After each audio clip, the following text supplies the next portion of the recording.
Hi guys, I'm Mike. And I'm Stephen. And this is F1 Fanatics.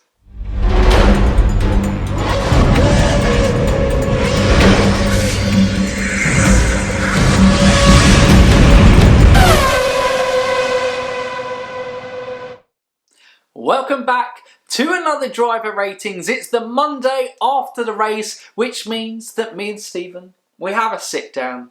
We've talked about, well, we're still technically on race day, so it's fresh, the performance is there. Obviously last week we did miss out on Pierre Gasly's brake problem, which you probably would have given him an extra rating for where it was on that front. But it's time to rip into some drivers. Oh yeah, here we go. We're going to let loose today. Week one, we were nice, we were kind.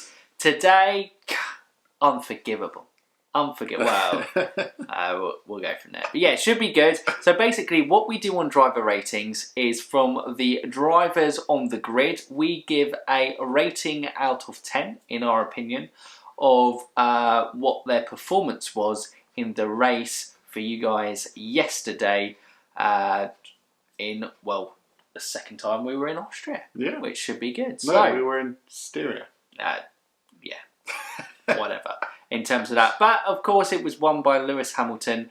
A Mercedes 1-2, the first of probably many this season, and Max Verstappen coming in P3. But we're going to start off with the Williams and with our only rookie of the season, Nicholas Latifi. Stephen, what have we given him? 6. 6 out of 10. Yeah, he didn't really do much. Russell obviously went to the back and still came back and beat Latifi. Maybe a 6 is too kind. But he didn't do much wrong, but he didn't do anything incredible. He's still probably learning the team, learning the car. So he is a rookie after all. So can't be too harsh on him, but he didn't do anything spectacular. Still outperformed by George Russell. Yeah, it's too harsh to kind of go too in on Nicholas Latifi just yet. He's had a very tough start to his F1 career. And, he had issues, I think, even in FP1, his engine kind of giving up. So he lost track time on the Friday as well. But yeah, it's not quite right. It's 6 out of 10. It's probably, I think, fair enough where he is at the moment. George Russell, in comparison, I think we're also going to go for a 6 out of 10. Obviously, he started P11 with the penalty to Charles Leclerc after qualifying in P12. It looked a good performance, was battling with those guys in the midfield. It looks like the Williams in the hands. He got ahead of Sebastian, I think, from the start. He did. Had a very good start. But yeah, he was battling other midfield cars, which was fantastic to see. And the dastardly Kevin Magnussen came around, put a bit of pressure on George and lost it into turn 5. He did, and he then was at the back of the field, overtaking his teammate was the only other action that he had for the rest of the race. But yeah, was a bit... It wasn't as good as performance, unfortunately, as what George Russell... He's shown plenty of promise. It's now because that car's capable, but he's having to drive it on the edge to get anything out of it. Yeah. Can he actually finish a race in the F1 2020 season? Well, he finished a race, but finished a race without competitively. Any accidents along the way. Absolutely. But Williams, ticked off, done. Moving on to the Haas pair. Do you want to go with Kevin Magnussen or Roman Grosjean? I'll go Roman Grosjean. I think we're going 6 again for Rogro. He ended up finishing 13th, so starting from the pit lane to 13th. Obviously, when the safety car came out, it reduced that disadvantage from starting in the pit lane. But, yeah... I don't really know what to say about it. He had a few mistakes in there. It wasn't the cleanest of performances, but still finished behind... his teammate. So, Kevin Magnussen, that Haas car really does look terrible. But in a race, it seems like it's fairly competitive. With both cars retiring from the race last week, it was a little bit, I think, kinder this week that I think they just both wanted to finish the race. Get some laps under that in that car, yeah. Absolutely. And Kevin Magnussen finishing P12 in the end, I think it's a very strong performance from him. Had a good start. Then in the middle of the race, seemed to kind of back off, I think. I think Katie said that it was some floor damage that was being muted that he might have had. But whatever it was, he managed to come back in the race. And they kept swapping. It was like Magnussen had a good start, and then Rogro came back, and then Magnussen. Yeah. But yeah. We didn't really see much of them. No, so it is hard to kind of judge and give too much of a rating. When you look back, 12th and 13th, very solid. Yeah. Yeah. From there. Right, we move on to the next team, and that is Alfa Romeo. Now, do you want to take Kimi Raikkonen or Antonio Giovinazzi? We'll start with Gio, who, after a promising week last week, finishing 9th, had a bit of a disaster weekend. Well, not the best weekend. Disaster's probably too harsh. But finished behind both of the Hasses at the end. Struggled, I think it's fair to say, in Austria round 2. Finishing behind Kimi convincingly, so we're going to give him a 6. I think we're going 5. 5. 5 out of 10 for Gio. 5 out of 10. I think I want to be harsh on him because he proved that he got in the points last week, and I think that Alfa Romeo is still better than the Haas. And finishing behind Kimi, which he did have the beating of, which he's shown the previous week. Yeah, I think it was a poorer race, and we qualified pushing the limit, slipped out. I don't know whether that affected his car for the race in qualifying, but yeah, it didn't quite fall into place as it was last week when obviously he was batting Sebastian Vettel. So that was definitely not as great race for Gio. But Kimi Raikkonen, going to give a 7 out of 10. Just because finished P11, just outside the points. I would have needed another retirement to finish within the points. But it's doing well considering how poorly those Ferrari-powered cars look on the grid. Well, he was the winner of the Formula 1 Ferrari Championship. Of course, it's completely unfair to compare those Ferrari cars to anything else on the grid. Of course. So yeah, we've naturally... Race winner, Kimi Raikkonen. Yeah, we've created the Ferrari Championship. So obviously both the Ferraris, they're out. Hasses, just narrowly finishing behind. Kevin Magnussen just got on the podium for there. Yeah, no, a double podium for Haas, so they've done well. Gio just missing out on a podium position. Poor Gio. But it's... Race winner Kimi Raikkonen for the Ferrari Formula 1 Championship. Congratulations, you win a grand total of 0 points for your endeavours, but well done. Well done for entering the Ferrari Championship. Very solid. Could have got a point if there was some unreliability issues up top. Yeah, that was a point. The reliability looked a lot better just in 1 week, didn't it? Both cars finishing. But AlphaTauri is the next one, and they still look like this team that are in no man's land for me. They're comfortably behind Renault, Racing Point and McLaren for me. Maybe they're fighting Ferrari because of how bad Ferrari are. I don't know. But they're ahead of Alfa, Romeo, Haas and Williams, although I know Gasly finished behind them. But he was the only one really who went on the hard compound, and it was a big mistake. Bit of a disaster for him. Not really sure. We didn't really see him. He just kept at the back on whatever strategy he was on. He ended up doing 2 stops, pitting early for those hards, and then had to pit again at the end. I think he went on to mediums, or did go back on softs. But yeah, a bit of a disaster for Gasly. Going to give him a 5 out of 10 after a very impressive performance in the first week. A bit of a disappointing result today. Yeah, and his teammate Daniel Kvyat, 7 out of 10. The AlphaTauri, like we said, it's a bit of a nothing car. We're not really sure where it is. Obviously, it was fighting for 6th in the... it did finish 6th in the Constructors last year, didn't it? It finished ahead of Racing Point. It was an impressive performance, yeah. Because there was a couple of podiums. Yeah, it was good for the Constructors, but it just doesn't look anywhere. But Daniel Kvyat getting a point, I think it's a good return and a good showing for them, and it's just a solid race from Daniel Kvyat, obviously benefiting from the retirements, but still, you got to be able to finish the race to do that. Got to be there. 7 out of 10 for Daniel Kvyat. On to Ferrari then. And this was a bit of a tough one because we're judging everyone on the whole race, but Ferrari's race consisted of 3 corners, and that was it. So we're not really going to give them a score, just to say, Leclerc, what were you doing? Sebastian had a bit of a slow start. It looked like he was struggling with grip. But yeah, a bit of a disaster for the Scuderia team.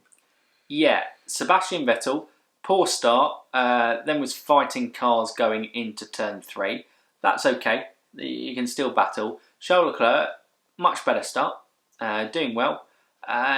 Lunged on his teammate, of all people, in a situation where a door was never open. Even on the onboards of Charles Leclerc, you're looking and you're going, why did he ever go for it there? Yeah. It was a bit like Sebastian Vettel, but Sebastian Vettel didn't go for the move last week.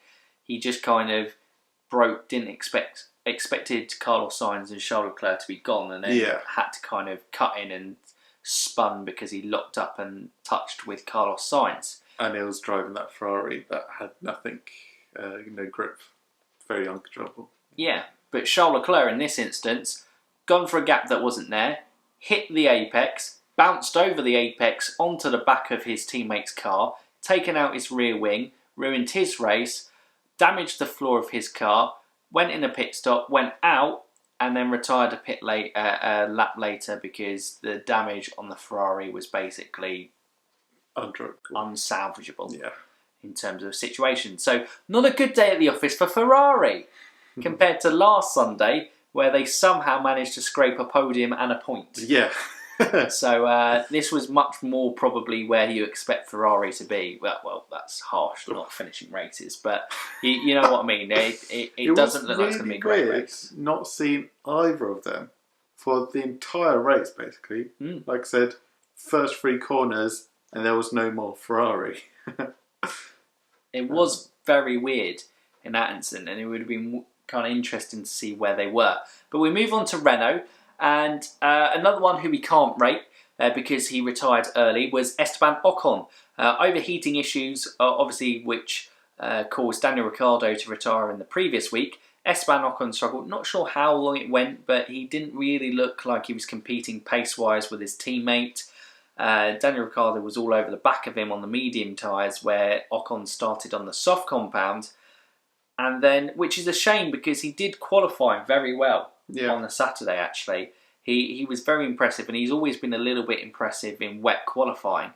But yeah, he retired, came in the pit. Everyone thought he was going on to his first pit stop, medium compound. Nope, we're just out the race. Bye. So no score. Danny Rick, on the other hand, very impressive first stint, I think it's fair to say. He got ahead of, after the first round of pit stops, ahead of Carlos Sainz. And he was also ahead of the racing points. When he went on to the softer sets, I want to say struggled with pace, but the racing points were so quick on the day. It may have just been the racing points. But a very solid defensive drive against Lance Stroll for a good amount of laps. I can't remember where it started, but it was a good amount. And obviously, towards the end, second to last lap, there was a bit of an ambitious move from Stroll, which kind of lost Ricciardo 2 places in the end. But I think we're going for 7, or are we going for an 8?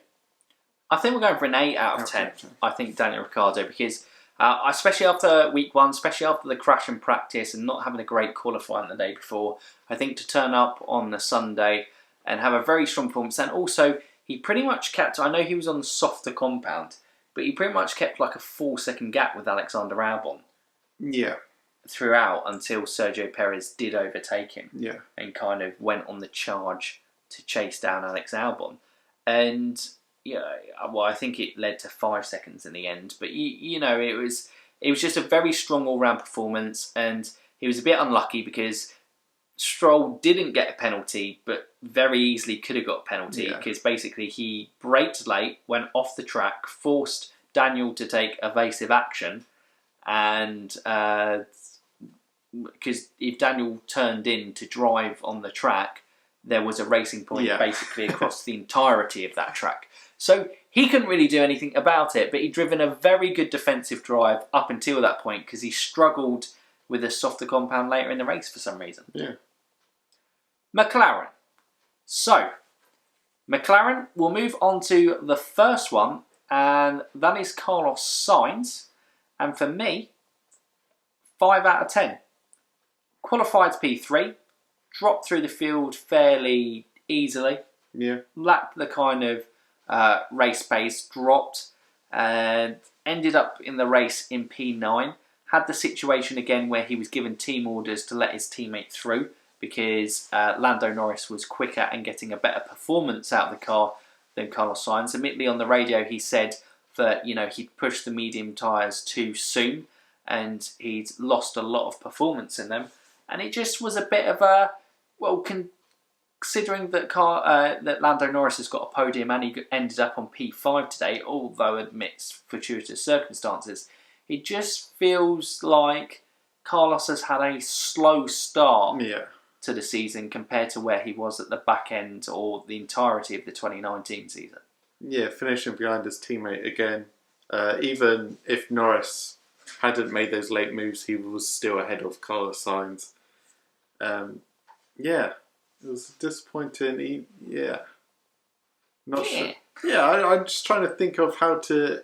It is a slow start from Sainz, and normally last year was so consistent on the Sunday. He's not really finding that consistent pace to stay competitive towards the front. So 5 out of 10. Lando Norris, on the other hand, we were tempted with a 9, but we're going to go 8 out of 10 for Lando Norris, purely because he was the McLaren's race pace was behind the Racing Point and Daniel Ricciardo's Renault. In the end, he did finish 5th, which is a great result for him. But very fortuitous, I think, circumstances that put him there. Yeah. And obviously benefited from the team orders of Carlos Sainz letting him through. So little things were more handed to Lando Norris, but it was still a very solid performance. Yeah. And I think I said on the live stream yesterday that his 3 results at Austria have been P6, P3, and P5. Yeah. He's never finished out of the top 6 in his 3 races there, which in a McLaren, considering where McLaren have been and gone from, is a really impressive kind of result for Lando Norris. Obviously, he did well considering the penalty that he got starting P9 in the end, but still, it was a strong and solid performance and above average, which is about 7 out of 10. So it was good for Lando. We move on to the last kind of midfield team, or in the midfield in the battle, and that is a Racing Point. We'll get Lance Stroll out the way first. 7 out... we're going to go 8 out of 10, I think. 8 out of 10, yeah. He obviously started in 12th, finished 6th. P7. 7, yes. I just think with Lance... If he continues this in the good car, then obviously his rating will come down. But considering that he had the engine failure last week, he battled Perez well. He was bold on that overtake, which is great to see. We've already said that it very easily could have been a penalty and maybe should have been. But the fact is, he attempted to go for a move. It was good to see Lance Stroll racing, and it was good to see him kind of maintaining performance and working his way through the field in quite an impressive performance. And so, I was impressed by Lance Stroll, and I think an 8 out of 10 is probably a fair performance after his qualifying. So from starting P12 to P7, good strong points return for him. Yeah, he just needs to work on attacking. But it was good to see him attack someone, but he just needs to work on it a bit more. I think after the race he was a bit frustrated with himself. They got stuck behind Danny Rick for so long, but 8 out of 10. Solid. Checo Perez. Oh, so nearly 17th to 4th. Move on Albon on turn 4. He had to go for it. He admitted he had to go for it, but he got unfortunate with the contact he made with Albon. They completely lost the front wing. Well, not completely, but it nearly basically was hanging off. And then in the end lost that 5th position to Lando Norris. But we're going to go for 9 out of 10 because it was a very impressive drive, albeit that second to last incident, 17th to 6th. Solid. This race for me was basically the Sergio Perez race. Yeah. Because most of the action from start to finish came from Sergio Perez. He quickly worked his way up from 17th to like 12th. Then next thing you know, he's in the points. Then he keeps working his way up. He chased down his teammate. He got past his teammate. He chased down Ricciardo. Actually, the move on Carlos Sainz after he came out of the pits. All right, so he's come out of the pits. Carlos Sainz has overtaken him. Then he's fighting through turn 4, and then on the outside of turn 5 into turn 6. Outside of turn 5, you don't go there. Perez goes there. It was absolutely incredible. Like, on the inside, we've seen it on a few ones going on through there on the race, but not on the outside. And look, Perez was on a different level today, and I think he's really emphasised for me is a bad performance from Alexander Albon, because regardless of whether Alex Albon, I haven't heard anything that Albon had a damaged car. We'll come on obviously to his rating next up, but you know, 17th to nearly 4th, a Red Bull, you know, and genuinely matching on pace. I know obviously there's all this tracing point. Renault have officially lodged a complaint at the time we're recording this, expecting that to be thrown out because they've basically worked with it and the FIA have basically green-lit it all the way through in terms of how everything's gone. But, you know, he went for that move because it would have been a statement. Can you imagine a racing point going from 17th to 4th, genuinely outpacing Alexander Albon in the race? And didn't even get help from safety cars. No. So we only had that one early doors, but that didn't really change anything. Absolutely not. It was incredible. He was just so much quicker than Alexander Albon, but just couldn't find that way through. And then in the last couple of laps, he gambled. He just went for it. And he was lucky to kind of only lose 1 place from it in the end. Yeah. But if he'd gained that 4th place, I think the praise for Racing Point and the team and himself would have been worth it. Yeah. So, last 2 teams. Racing Point. Shall we start off with the good man himself, Max Verstappen? Last 2, Red Bull. Well, yeah, the last 2 teams. Yeah, you said Racing Point.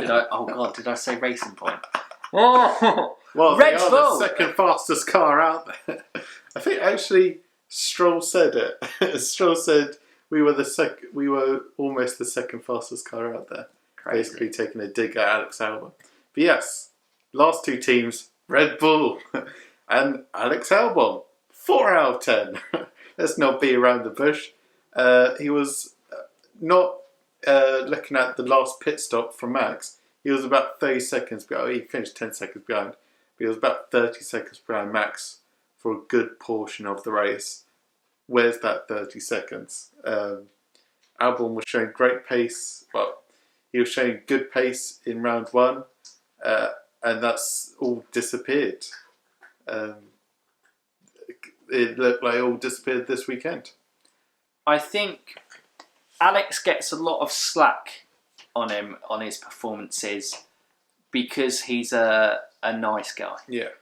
I think everyone looks at Alex, he's got a nice story, and they go, I don't want to be mean to Alex.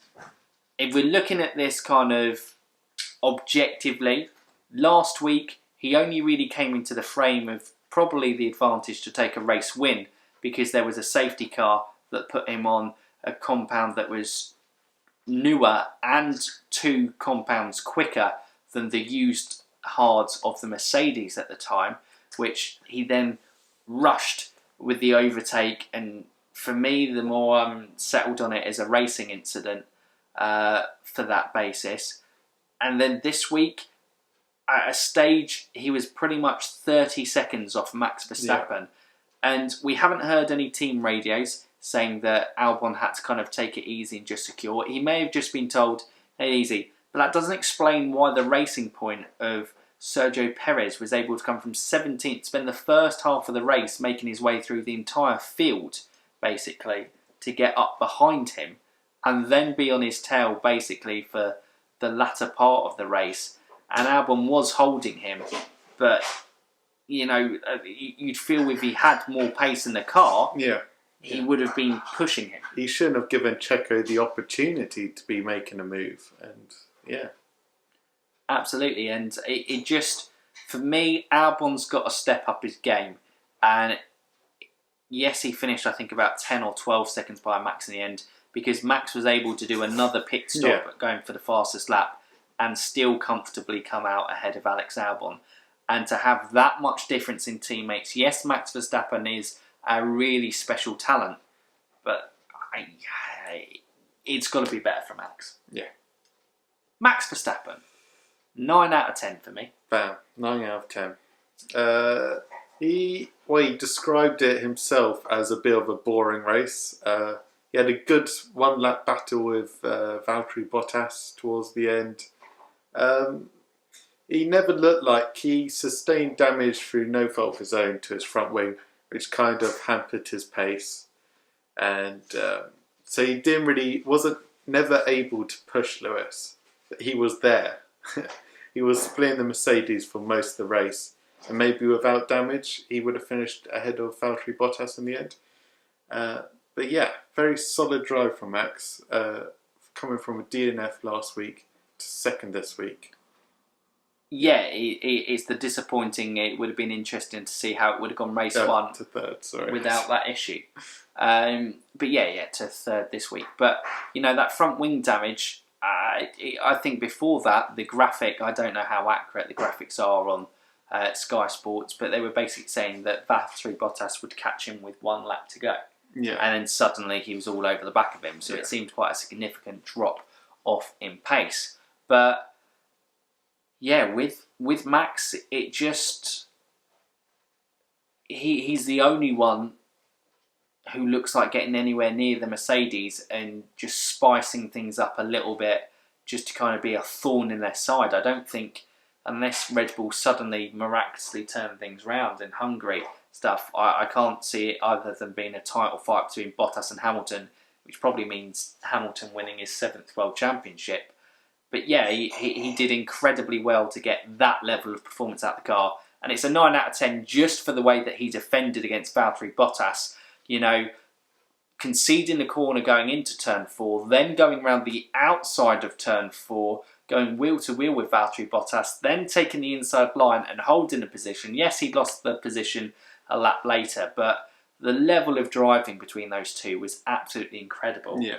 In that, and it was definitely my highlight of the race. Yeah. Certainly, it was edge of the seat racing and highly skilled racing as well. And also, when you outperform your teammate by that margin, you know they're getting something extra out of that car, just in pure driving ability.